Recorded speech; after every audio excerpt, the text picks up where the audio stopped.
نحمده ونصلي ونسلم على رسوله الكريم أما بعد فأعوذ بالله من الشيطان الرجيم بسم الله الرحمن الرحيم قد أفلح من تزكى وذكر اسم ربه فصلى صدق الله العظيم وصدق رسوله النبي الكريم الأمين الرؤوف الرحيم۔ محترم مکرم معظم و محتشم ناظرین کرام، السلام علیکم ورحمۃ اللہ وبرکاتہ۔ ناظرین کرام، اللہ تبارک و تعالی جل وعلا قرآن مجید برہان رشید میں ارشاد فرماتا ہے وَنَفْسٍ وَمَا سَوَّاهَا فَأَلْهَمَهَا فُجُورَهَا وَتَقْوَاهَا کہ ہم نے تمہاری نفس کے اندر، ہم نے بائی ڈیفالٹ تمہاری نیچر کے اندر، تمہاری فطرت کے اندر اچھائی بھی رکھی ہے اور برائی بھی رکھی ہے۔ اللہ تبارک و تعالی والشمس وضحاها والقمر اذا تلاها والنهار اذا جلاها واللیل اذا یغشاها والسماء وما بناها والارض وما طحاها ونفس وما سواها فالهمها فجورها وتقواها، 6 قسمیں ارشاد فرمائی، اور پھر اس کے بعد اللہ نے نفس انسانی کا ذکر کیا کہ 6 قسمیں ارشاد فرما کر کہ ہم نے انسان کے اندر اچھائی بھی رکھ دی ہے، برائی بھی رکھ دی ہے۔ اللہ اکبر۔ وہ شیکسپیئر نے کہا نا کہ دنیا ایک اسٹیج کی مانند ہے، اس اسٹیج کے اندر نیگیٹو اور پازیٹیو دونوں رولز ہوتے ہیں، ہیرو بھی ہوتا ہے، اس کے اندر ولن بھی ہوتا ہے، اور یہ دنیا کسی نے کہا بازیچہ اطفال ہے، یہ دنیا ایک اسٹیج ہے، آخر کے اندر جب آپ کا پلے ختم ہو جاتا ہے تو پھر جو آڈینس ہے وہ تالیاں بجاتی ہیں، کوئی ہیرو بن جاتا ہے، کوئی زیرو بن جاتا ہے۔ تو بالکل یہ دنیا بھی اللہ تبارک و تعالیٰ نے ایک اسٹیج کی طرح بنائی ہے، اچھائی بھی رکھ دی ہے اور برائی بھی رکھ دی ہے۔ والعصر ان الانسان لفی خسر، بے شک انسان گھاٹے میں ہے، اس لیے کہ ہمارا نفس جو ہے وہ چوائس نہیں کر پاتا۔ بعض اوقات ہمارا ماحول جیسا ہوتا ہے، ہم جہاں پنپتے ہیں، بڑھتے ہیں، نشو و نما ہوتی ہے، ہماری گروتھ ہوتی ہے، وہاں پر اگر جیسا ماحول ہوتا ہے بعض اوقات ہم اسی ماحول کو اپنا لیتے ہیں۔ یہ اللہ تبارک و تعالیٰ کرم کرتا ہے، کوئی ہادی، کوئی رہنما، کوئی بزرگ، کوئی شیخ، کوئی مرشد بھیج کر اسے ہدایت دے دے، ورنہ بڑا مشکل ہوتا ہے۔ تو انسان بے شک مشکلات میں ہے اللہ تبارک و تعالیٰ نے، لیکن اللہ تبارک و تعالیٰ نے ایک وارننگ سسٹم ضرور رکھا ہے ہمارے دل کے اندر۔ آپ اس بات پہ اگری کریں گے کہ اگر کوئی بھی شخص برائی کی طرف جاتا ہے تو دل کے اندر الارم بجنا شروع ہو جاتا ہے، ٹھیک ہے نا، وہ آپ کو الرٹ کرنا شروع کر دیتا ہے، بپ بجنا شروع ہو جاتی ہے کہ نہیں بھئی یہ کام برا ہے، آپ کا ضمیر آپ کو ملامت کرتا ہے، اس کے دل کے اندر ایک خلش سی ہوتی ہے۔ لیکن یہ وارننگ سسٹم کہاں سے ہے؟ اللہ تبارک و تعالیٰ کی طرف سے۔ اس نے انسان میں اچھائی بھی دی ہے، برائی بھی دی ہے۔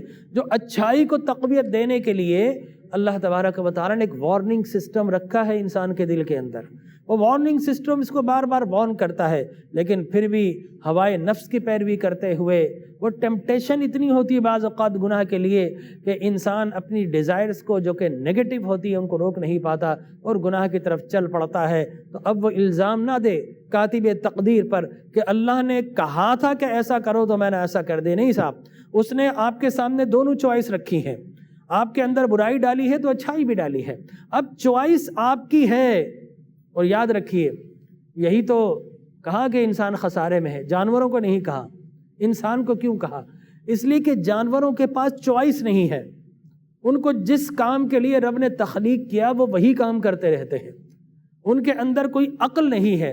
عقل اللہ نے اگر اپنی ساری مخلوقات میں سب سے بڑھ کر کسی کو دی ہے تو اللہ تبارک و تعالیٰ نے انسان کو دی ہے۔ آپ کہیں گے صاحب جانور میں بھی تھوڑی بہت تو عقل ہوتی، ہاں وہ عقل ہے ان کی بقا کے لیے۔ جانور پیدا ہوا، اب اسے فوڈ کس طرح حاصل کرنا ہے اللہ نے، چونکہ اس کی بقا کا دار و مدار اسی پہ، یہ گائیڈنس اللہ نے اس کو دی ہے۔ بعض اوقات آپ نے دیکھا ہوگا کہ جو جانور ہیں وہ سڑک کے اوپر گاڑی دیکھتے ہیں، شہر میں آنے والے جانور وہ راستہ چھوڑ دیتے ہیں۔ بعض اوقات گائے میں جائیں، انہوں نے گاڑی نہیں دیکھی تو وہ اپنی جان دے دیتے ہیں۔ ان کو گائیڈنس دی ہے اللہ نے ان کو بھی، لیکن وہ گائیڈنس ہے، گائیڈنس ہمیں بھی دی ہے بائی برتھ، لیکن عقل ان کو نہیں دی ہے، سوچنے سمجھنے کی طاقت نہیں دی، نیگیٹو اور پازیٹیو چیزوں کو، منفی اور مثبت چیزوں میں فیصلہ کرنے کی طاقت اللہ تبارک و تعالیٰ نے اپنی جملہ مخلوقات میں دی ہے تو جنات کو دی ہے اور حضرت انسان کو دی ہے۔ اب آپ کی جو عقل ہے وہ کیا کہہ رہی ہے، آپ کا قلب کیا کہہ رہا ہے، یقینی طور پر یہ آپ کے ماحول کی بھی وجہ سے ہوتا ہے، آپ کی ٹریننگ کی بھی وجہ سے ہوتا ہے، لیکن بہرحال چوائس از یور، چوائس ہماری ہوتی ہے، چوائس آپ کی ہوتی ہے۔ آپ اپنے پیروں کو بڑھاتے ہیں، آپ اپنے ہاتھوں کو بڑھاتے ہیں کہ برائی کی طرف جانا ہے یا اچھائی کی طرف، اور یہ سارا جھگڑا اسی عقل انسانی یا قلب انسانی کا ہے۔ اس لیے کہ انسان کا قلب جو ہوتا ہے نا وہ عقل کو بھی رول کرتا ہے، اس لیے کہ دل کے اندر جو خواہشات ابھرتی ہیں وہ عقل کو معاف کر دیتا ہے، وہ سوچنے سمجھنے کی طاقت بھی ختم کر دیتا ہے۔ اس لیے اللہ تبارک و تعالی جل وعلا نے قلب انسانی کو بار بار مخاطب کیا ہے، قلب انسانی کو بار بار تنبیہ کی ہے کہ تم سدھر جاؤ، تم سنور جاؤ۔ اللہ تبارک و تعالی جل وعلا نے اگر نیگیٹو راہیں بنائی ہے، شر بنایا ہے، تو اندر ہمارے شر رکھا ہے اور باہر شیطان بیٹھا دیا، لہذا اس شر کو، یہ جو شر ہے وہ شیطان کو اٹریکٹ کرتا ہے، یہ شیطان اس کے ذریعے ہمارے اندر گھس جاتا ہے، اور ہمیں اگر ایک دفعہ ہم چل پڑے اور وارننگ آتی رہی نہیں رکے تو ایک وقت ایسا آتا ہے کہ مکمل طور پر وہ شیطان کے حوالے ہو جاتا ہے۔ اور دوسری طرف اللہ نے اچھائی رکھی ہے، اور اس اچھائی کو طاقت دینے کے لیے اللہ تبارک و تعالی جل وعلا نے انسانوں کے لیے کم و بیش 1.25 لاکھ انبیاء کرام کو بھیجا۔ آخر میں ہادی اعظم سید الانبیاء تاجدار ختم نبوت حضور اکرم صلی اللہ علیہ وسلم جلوہ گر ہوئے، اور آپ نے ایسی کتاب ہمیں دی ہے، آپ نے اپنے فرمودات کی صورت میں اتنی احادیث مبارکہ کا ہمیں ایک پروفائل دیا ہے جو بار بار ہمیں بتاتا ہے کہ تمہیں کس طریقے سے شیطان کے شکنجے سے بچنا ہے۔ اب چوائس ہماری ہے کہ ہم نے نبیوں کی تعلیف کی طرف چلنا ہے، یا ہم نے شیطان نے جو شکنجہ ڈالا ہوا ہے، صراط مستقیم پر بیٹھا ہے گھات لگا کر اور بالکل الرٹ ہو کر بیٹھا۔ ہمیں بھی الرٹ رہنا اس دنیا میں کہ ہم نے شیطان سے کس طرح بچنا ہے۔ تو ناظرین کرام، اس قلب کی ٹریننگ کیا کریں۔ ہم زبان کی ٹریننگ کرتے ہیں، کیجئے، لیکن زبان کی ٹریننگ بھی در حقیقت ہمارے قلب کی، ہمارے قالب کی جو ٹریننگ ہے وہ آسان ہے۔ قالب سے مراد ہے جسم کی، لیکن جو قلب کی ٹریننگ ہے، قالب کی ٹریننگ، آپ کے جسم کی ٹریننگ تو ظاہر ہے کہ آپ آرمی میں جائیں، کچھ دن کے بعد آپ سولجر بن جائیں گے اچھے۔ اسی طریقے سے آپ اگر جم جوائن کریں گے تو آپ کے جسم کے مسلز بننا شروع ہو جائیں گے، اور اسی طریقے سے آپ کچھ اور بننا چاہیں گے، ہنر حاصل کرنا چاہیں گے تو وہ آپ کو حاصل ہو جائے گا۔ لیکن یہ جو سینہ ہے، یہ جو قلب ہے، دل کے اندر ایک چھوٹا سا حصہ ہے جسے قلب کہا جاتا ہے، وہ ساری اچھائیاں اور برائیوں کا فیصلہ وہیں پر ہوتا ہے۔ لہٰذا اس قلب کو بھی اس کی تھیراپی ہونی چاہیے، اس کے لیے باقاعدہ اولیاء کرام خانقاہوں میں پچھلے زمانوں میں نفس کی ٹریننگ کروایا کرتے تھے کہ نفس کو قابو میں کس طرح کرنا ہے، باقاعدہ ٹریننگ ہوا کرتی تھی۔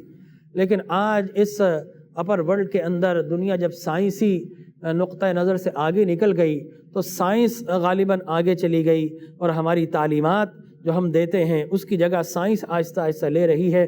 اس لیے کہ جناب علامہ صاحب نے جمعے کے اندر خطاب کیا، ٹھیک ہے نا، اور کتنی دیر سنا ہم نے، آخری 10 منٹ چلے گئے، 5 منٹ چلے گئے، اور آپ نے سنا نہ سنا، کچھ سیکھا نہیں۔ آپ کے والدین نے تعلیم دی، اسکول میں گئے، وہاں جا کر بھول گئے، اسکول کی تعلیم ملی تو یونیورسٹی میں جا کر بھول گئے، اور یونیورسٹی کی تعلیم ملی تو ضرورت انسانی نے آپ کو کبھی ادھر چلا دیا کبھی ادھر چلا دیا۔ لہٰذا معاملہ یہ ہے کہ آپ نے اپنے قلب کی ٹریننگ کرنا ہے۔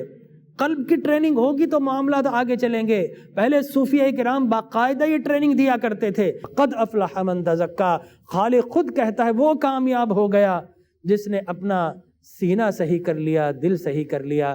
دعا کیجیے اللہ تبارک و تعالی ہمیں جس طرح ظاہر میں پاکیزگی صفائی عطا کی ہے، اچھا لباس، اچھا جمال، اچھی آنکھیں، اچھا حسن و جمال عطا کیا ہے، اسی طرح ہمارے قلب کو بھی خوبصورت کر دے، اس کو بھی حسی بنا دے، اس کو بھی جمیل بنا دے۔ آمین۔ وآخر دعوایا ان الحمد للہ رب العالمین۔